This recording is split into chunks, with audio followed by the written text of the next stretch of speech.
দেখো ড্রাগন বাগান, যে ড্রাগন ফল সেই ড্রাগন ফলের বাগানে রয়েছে, দু সাইডে গাছ। এটা নিয়েও একটা ভিডিও আসবে।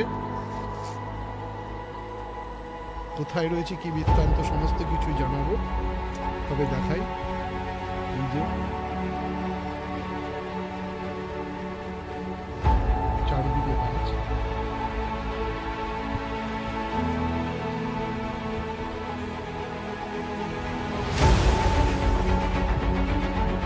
এই বাগানে কাঁচা রয়েছে, পাকা ফলের গুলো দিয়ে দেখাবো সমস্ত কিছু আসবে। এই দিকটা নতুন গাছ হচ্ছে, এগুলো সব পুরোনো, আরো একটা